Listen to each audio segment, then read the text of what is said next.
Selamat berjumpa saudara-saudariku yang terkasih. Salam sehat untuk Anda semua. Salam damai sejahtera, penuh sukacita, dan senantiasa di dalam Tuhan. Saudara-saudariku yang terkasih, di dunia ini banyak terjadi kegagalan dalam kepemimpinan. Dan ternyata penyebab utama kegagalan dalam kepemimpinan adalah karena tidak adanya integritas di dalam diri sang pemimpin. Oleh karena itu, integritas dalam kepemimpinan adalah sesuatu yang betul-betul penting, sesuatu yang sangat dibutuhkan. Contoh, misalnya, kepemimpinan gagal karena adanya korupsi, karena pemimpinnya mudah disuap. Bukankah ini kaitannya dengan integritas?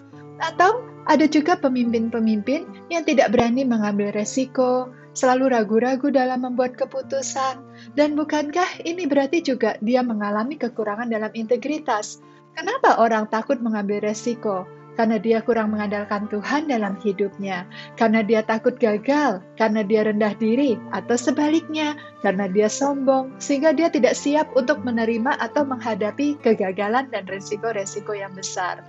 Atau juga ketika orang tidak mampu melihat sesamanya dengan baik, dalam arti tidak bisa menghargai orang lain, ini juga akan menyebabkan kegagalan dalam kepemimpinan, dan tentu saja kaitannya dengan integritas. Nah, saudara-saudariku yang terkasih, bagaimana caranya supaya integritas dalam kepemimpinan itu bertumbuh dengan semakin baik dari hari ke hari? Tentu saja dalam hal ini, kita harus berjumpa dengan pemilik integritas yang paling utuh atau yang maha utuh, yang tidak lain adalah pemimpin segala pemimpin, yaitu Tuhan kita.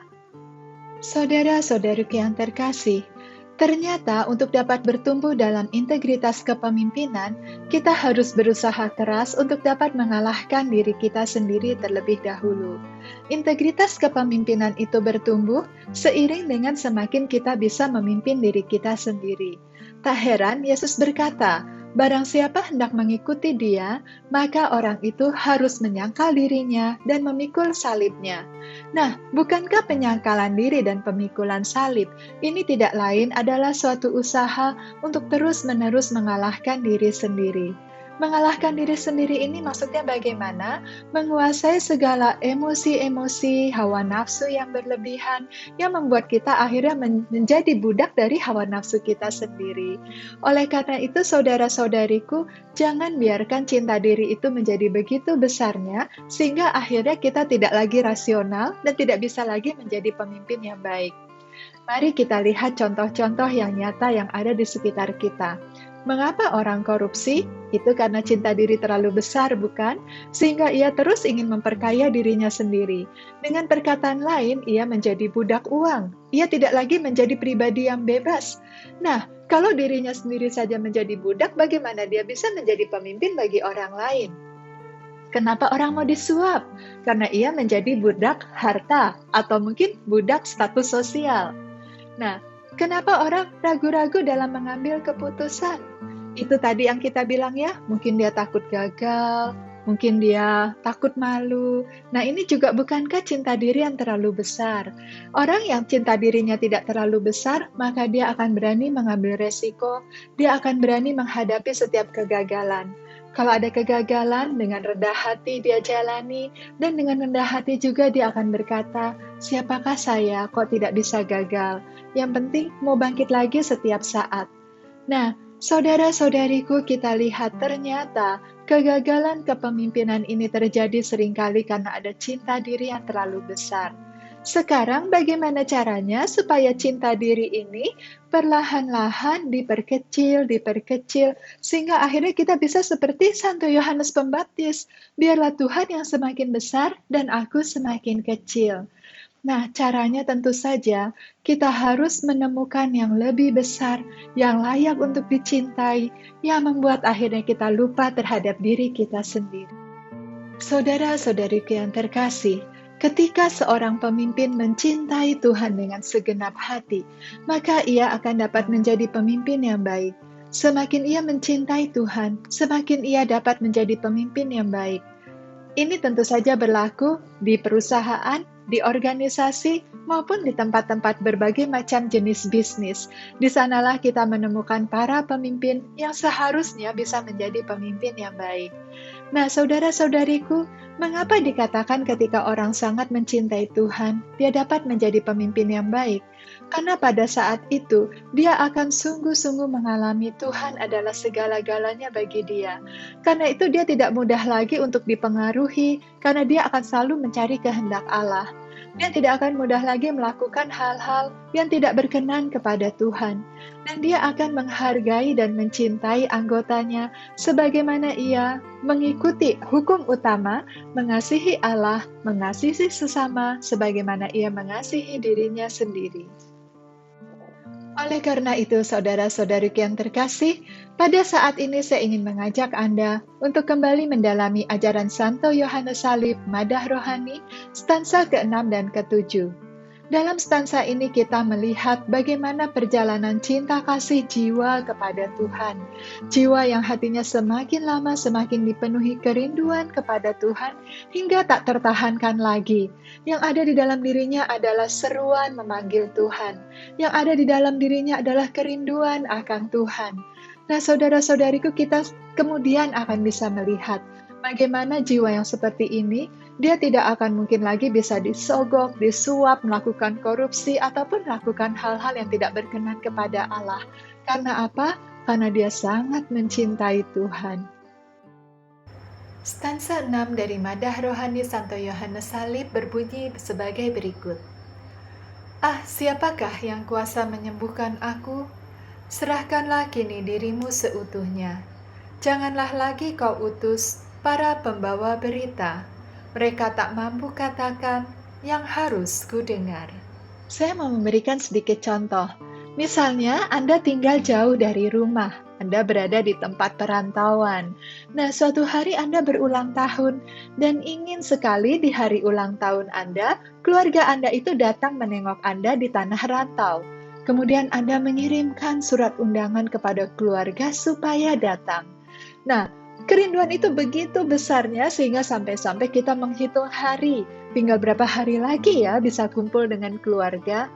Nah, ternyata 2 hari sebelum hari ulang tahun, kita mendapatkan sepucuk surat dari keluarga. Nah, saya mau bertanya, apabila Anda mendapat sepucuk surat itu, kira-kira akan merasa gembira atau merasa sedih? Tentu saja merasa sedih. Kok bisa? Katanya rindu sama keluarga. Dikirimi surat sama keluarga kok sedih? Tentu saja. Kalau kita mengundang orang, lalu orang itu mengirim surat, artinya apa? Orang itu tidak bisa datang. Makanya ia mengirim surat. Kalau orang itu bisa datang, untuk apa dia mengirim surat? Betul tidak? Nah, saudara-saudariku yang terkasih, isi dari stansa 6 itu kurang lebih seperti itu. Jiwa begitu merindukan Tuhan dan ingin Tuhan sendiri datang kepada dia. Makanya ia berseru memanggil Tuhan, karena ia begitu mencintai Tuhan. Tetapi, karena kita masih hidup di dunia yang fana, kita hidup di dalam daging dan tubuh yang fana, kita tidak bisa melihat Tuhan secara langsung dari muka ke muka. Oleh karena itu, jiwa itu menjerit, jangan mengirim si tukang posnya saja. Jadi jangan mengirim si pembawa berita saja. Di sini adalah jeritan atau panggilan jiwa kepada Tuhan karena ia sangat merindukan Allah. Kalimat pertama dari stansa ke-6 berbunyi, "Ah, siapakah yang kuasa menyembuhkan aku?" Melalui kalimat ini, jiwa hendak mengungkapkan bahwa segala keindahan, kemanisan, dan kebaikan yang ada di dunia ini tidak ada satupun yang dapat memuaskan jiwa. Nah, saudara-saudariku, bisa dimengerti mengapa seorang pemimpin yang baik itu adalah seorang pemimpin yang mencintai Tuhan. Karena ketika bagi dia Tuhan adalah segalanya, maka dia tidak dapat lagi melihat keindahan, kemanisan, dan kebaikan yang jauh lebih berharga dari itu yang ingin ia kejar. Yang ingin ia kejar hanyalah Tuhan saja. Nah, pemimpin yang seperti ini adalah seorang pemimpin yang baik, yang tidak mudah dipengaruhi, tidak mudah disogok, tidak mudah diajak bekerja sama melakukan hal-hal yang tidak berkenan kepada Tuhan.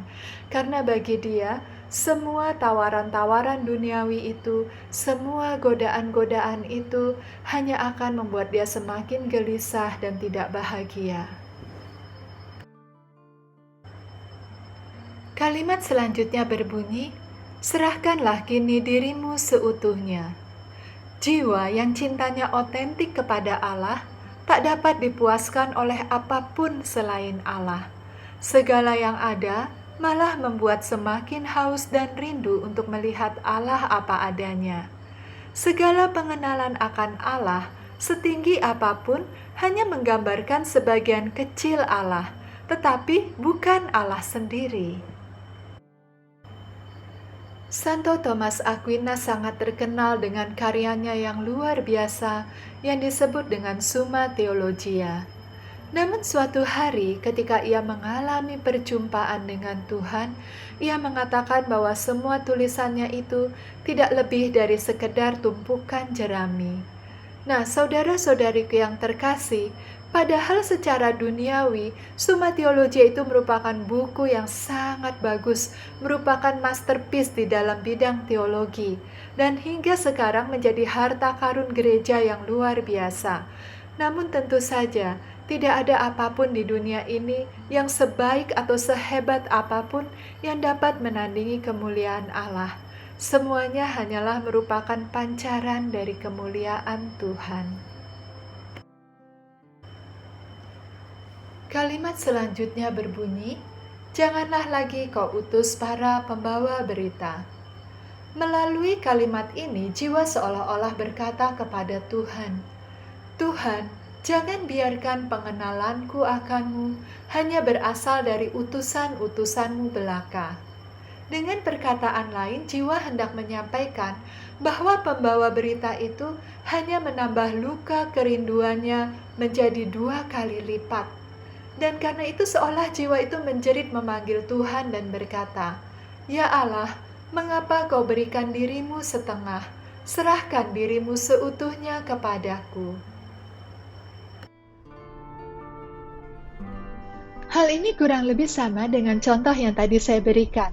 Ketika seseorang begitu merindukan keluarganya, sehingga ia mengundang keluarganya untuk datang, namun yang dia terima hanyalah sepucuk surat.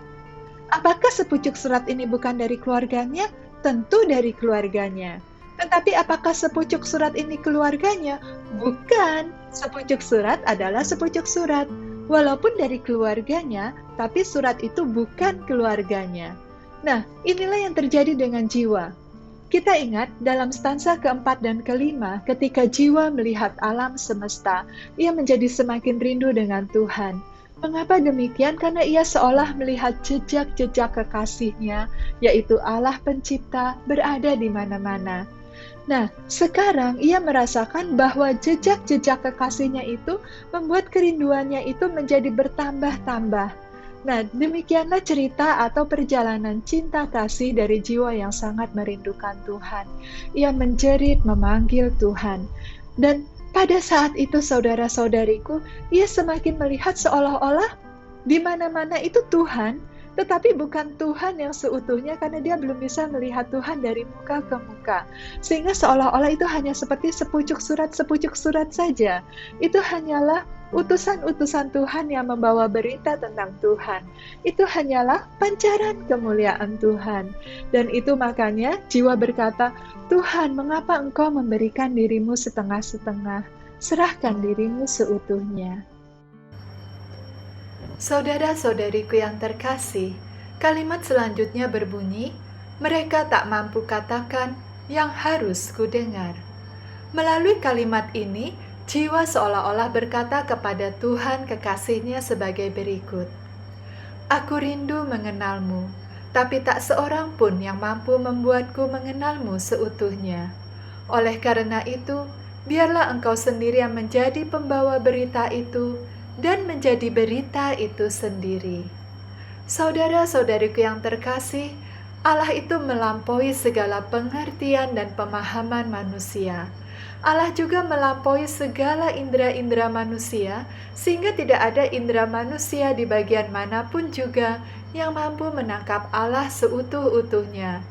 Oleh karena itu, hal ini membuat jiwa semakin rindu kepada Tuhan.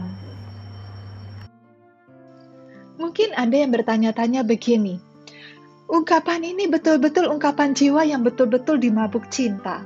Kalau orang sampai sebegitu cintanya sama Tuhan, apa mungkin dia masih bisa jadi pemimpin yang baik? Apa dia masih ada waktu dan masih ada tempat di otak dan di hatinya untuk memikirkan perusahaannya, memikirkan organisasinya, memikirkan bisnisnya? Nah, saudara-saudariku yang terkasih, jangan salah. Semakin orang mencintai Tuhan, maka semakin Tuhan itu menjadi bagian dalam kehidupannya sehari-hari. Jangan pernah lupa, kehidupan rohani dan kehidupan duniawi tidak bisa dipisahkan. Apa yang kita jalani di dunia ini tidak lain adalah suatu perjalanan rohani. Apa yang kita lakukan di dunia tidak lain adalah upaya-upaya kita untuk menabung pahala-pahala di surga. Nah, saudara-saudariku yang terkasih, sebetulnya semakin orang mencintai Tuhan, semakin ia kudus, maka hidupnya itu juga semakin realistis, semakin betul-betul nyata eksis di dalam kehidupan sehari-hari. Mari kita lihat contoh-contoh yang konkret.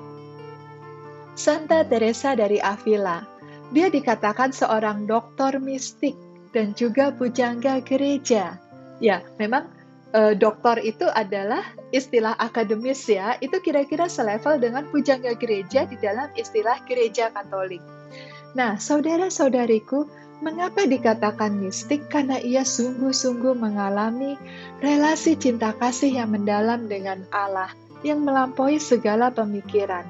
Begitu banyak tulisan-tulisan mistik yang berbicara tentang cinta Allah, itu mengacu kepada Teresa Avila dan juga Santo Yohanes Salib. Bahkan di dalam hidup doanya, Santa Teresa Avila pernah juga mengalami levitasi, mengalami ekstasi, mengalami penampakan-penampakan, dan sebagainya.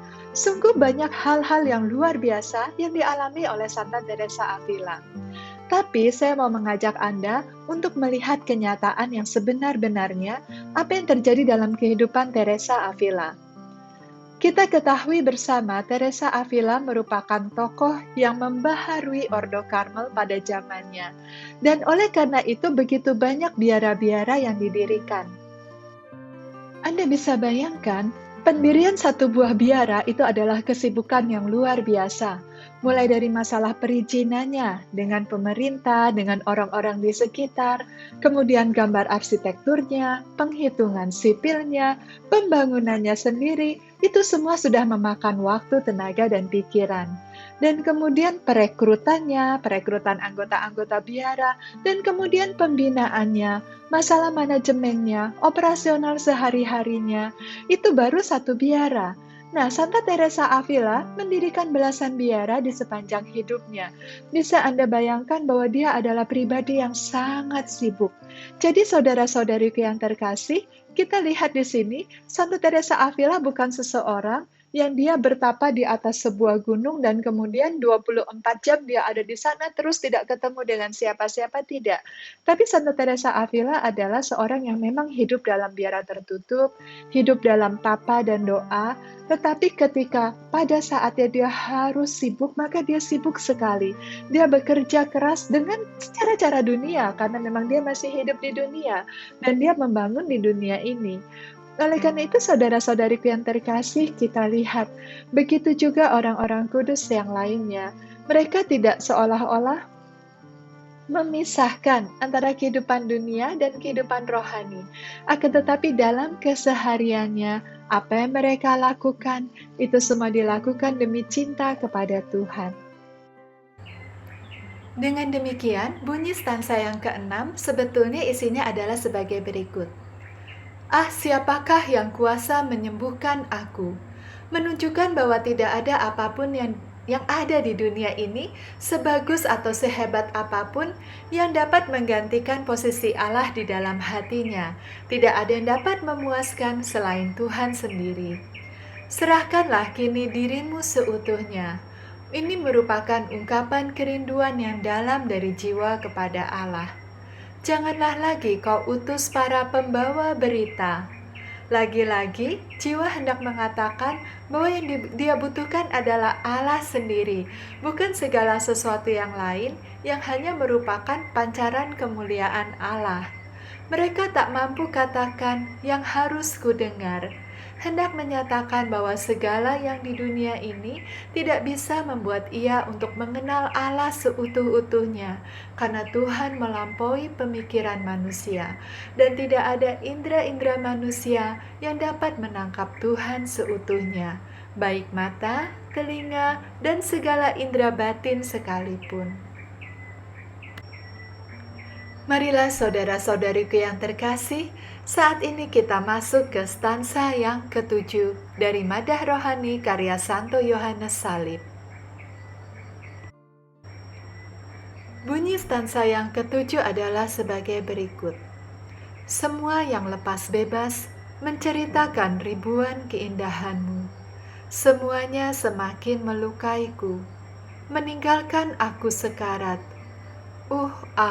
Tak tahu aku apa yang ada di balik gagap mereka. Anda pernah jatuh cinta? Atau pernah melihat orang yang sedang jatuh cinta? Pada saat itu segala sesuatu yang ada di ingatannya dan yang ada di hatinya itu tidak lain adalah orang yang dia cintai. Kalau misalnya lihat seseorang, langsung keingat dengan yang dia cintai ya. Dia merasa, oh orang ini mirip dia, atau suaranya mirip dia, atau tingkah lakunya mengingatkan akan si dia. Kalau melihat sebuah barang, langsung berpikir, saya mau beli barang ini buat dia. Kalau lihat makanan, langsung kepikir, saya mau kirim makanan buat dia, begitu. Jadi dikit-dikit dia. Nah demikian juga orang yang mencintai Tuhan. Segala sesuatu yang dia lihat, segala sesuatu yang ada di sekelilingnya, itu membuat dia mengingat Tuhan dan akhirnya membuat dia semakin rindu pada Tuhan. Nah, saudara-saudariku yang terkasih, hal ini hendak disampaikan oleh stansa yang ketujuh, bahwa apa yang ada di sekitarnya itu membuat dia semakin lama semakin mencintai Tuhan dan semakin merindukan Dia. Oleh Santo Yohanes Salib, melalui stansa ini digambarkan bahwa keindahan alam yang dilihat oleh jiwa manusia itu membuat ia semakin merindukan Tuhan. Nah, kerinduannya akan Tuhan ini disebut dengan luka. Tentu luka yang indah ya, luka yang sehat. Mengapa luka yang sehat? Karena semakin merindukan Tuhan, semakin ia bertumbuh dalam hidup rohaninya. Makanya disebut luka yang indah atau luka yang sehat. Nah, kemudian peristiwa inkarnasi, yaitu turunnya Yesus sebagai manusia ke dunia, itu membuat luka semakin parah. Artinya membuat jiwa semakin merindukan Tuhan karena ia semakin menyadari betapa besar cinta Tuhan kepada dia.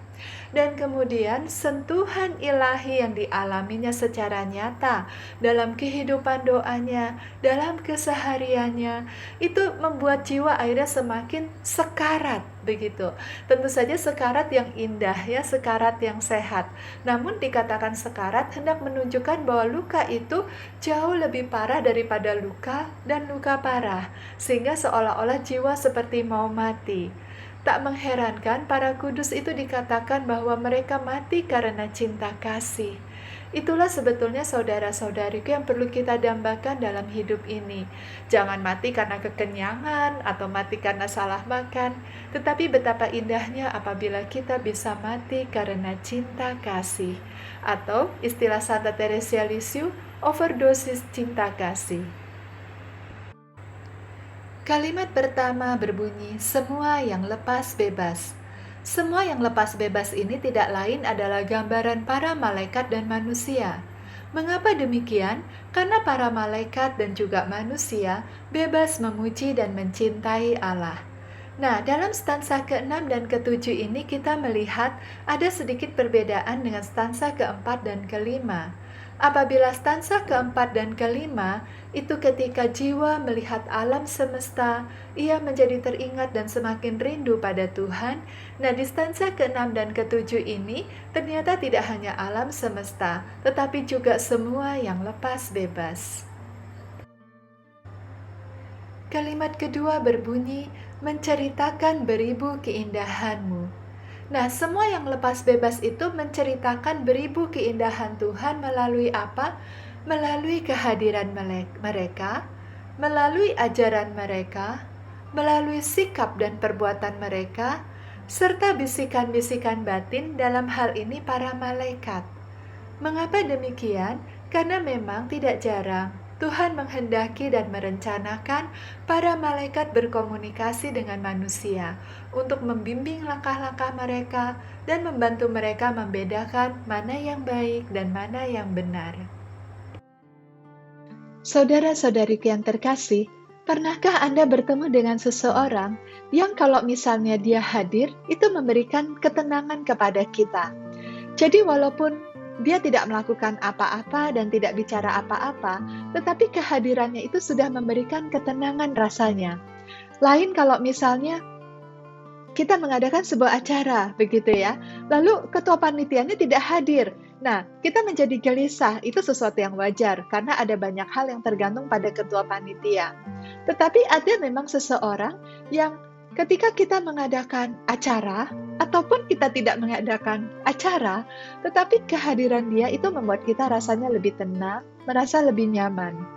Nah, apabila Anda menemukan orang yang seperti itu, orang itu memiliki suatu jiwa kepemimpinan yang cukup baik di dalam dirinya. Dan itulah sebetulnya bagaimana kita semua, setiap orang Katolik dipanggil. Kita dipanggil untuk menjadi pemimpin, itu maksudnya bagaimana? Agar kita menjadi terang bagi orang lain, agar kita menjadi garam bagi orang lain, agar kita menjadi ragi bagi orang lain. Walaupun mungkin kita tidak melakukan hal-hal yang besar atau hal-hal yang penting, tetapi kehadiran kita bisa mewarnai orang-orang yang ada di sekitar kita. Nah, saudara-saudariku yang terkasih, orang yang seperti ini adalah orang yang bisa memancarkan kemuliaan Allah. Dan orang yang seperti ini akan membuat jiwa yang mencintai Tuhan semakin rindu kepada Tuhan lewat kehadirannya. Nah, saudara-saudariku yang terkasih, bukankah menjadi indah apabila kehadiran kita itu bisa membuat orang lain semakin mencintai dan semakin merindukan Tuhan? Jiwa yang sangat mencintai Tuhan, yang merindukan Dia, akan semakin berkobar hatinya ketika membaca ataupun mendengarkan ajaran-ajaran tentang Tuhan. Nah, sebaliknya juga saudara-saudariku yang terkasih, sadarilah bahwa menyampaikan ajaran-ajaran Tuhan, menyampaikan kabar gembira dan kabar sukacita, ini merupakan panggilan kita. Dan tentu betapa bahagianya kita apabila lewat pengajaran kita bisa membawa jiwa-jiwa kepada Allah. Nah, jangan berkata bahwa saya tidak pernah belajar kitab suci, saya tidak pernah belajar teologi, saya bukan suster, saya bukan romo. Tidak masalah. Yang penting sebetulnya bukan ajarannya, tetapi kesaksian kita. Bagaimana kita memberikan kesaksian kepada orang lain bahwa Allah itu hidup dan Allah mencintai kita. Begitu juga sikap dan perbuatan orang lain, saudara-saudariku. Itu bisa membuat jiwa yang mencintai Tuhan itu semakin merindukan Dia. Nah, saudara-saudariku yang terkasih, sikap dan perbuatan orang lain itu bisa baik, bisa buruk. Ketika orang mencintai Tuhan, ketika dia melihat saudara atau saudarinya melakukan hal yang buruk, itu membuat dia semakin berkobar cintanya kepada Tuhan. Karena pada saat itu dia merasa sedih, karena kasihan Yesus seolah-olah seperti sia-sia menderita sengsara dipaku di kayu salib. Karena saudaranya ini tetap saja membiarkan dirinya terjerumus dalam dosa. Dan itu membuat dia merasa prihatin dan terdorong untuk mendoakan atau melakukan sesuatu yang lebih dari itu. Nah, saudara-saudariku yang terkasih, demikian juga kita sendiri tentu harus menjaga sikap dan perbuatan kita, jangan sampai menjadi batu sandungan. Apabila kita sadar bahwa sikap dan perbuatan kita bisa membawa banyak jiwa-jiwa semakin mencintai Tuhan, maka marilah kita jaga sikap dan perbuatan kita, jangan sampai justru menghalangi orang datang kepada Tuhan. Kalimat selanjutnya adalah, semuanya semakin melukaiku.